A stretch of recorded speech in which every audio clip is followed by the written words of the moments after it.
Di sela pelaksanaan KTT G20 di Osaka, Jepang, Ibu Negara Iriana Joko Widodo ikut serta dalam kegiatan para pendamping pemimpin negara anggota, termasuk mengunjungi kuil Tofukuji di Kyoto.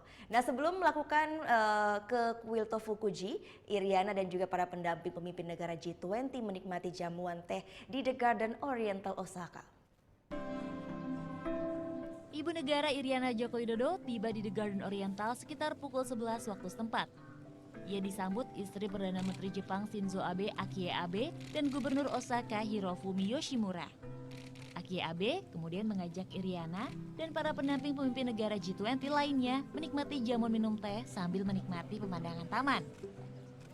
Tak hanya itu, Iriana juga sempat memberi makan ikan koi di kolam yang ada di sekitar tempat tersebut.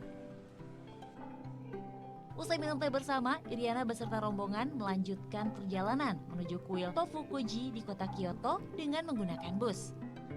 Setelah menempuh perjalanan selama kurang lebih 1 jam, rombongan pun tiba di kuil bersejarah yang dibangun hampir 800 tahun lalu. Menariknya, Iriana dan para pendamping lainnya menaiki riksau, alat transportasi ringan berupa beca, untuk menuju ke pintu gerbang kuil Gerbang Gekkamon. Di sana, Iriana disambut biksu dan melewati jembatan Sutenkyo sambil diiringi pertunjukan drum Suzumi.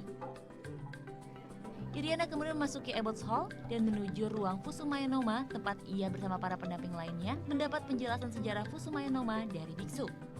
Setelah itu, Akie Abe menjamu para pendamping pemimpin negara G20 untuk makan siang bersama di Abbots Hall. Rangkaian acara para pendamping ini pun diakhiri dengan sesi foto bersama. Iriana berada di barisan depan, diapit istri Perdana Menteri Australia Scott Morrison, Jennifer Morrison, dan istri Presiden Dewan Eropa Donald Tusk, Malgorzata Sochka Tusk.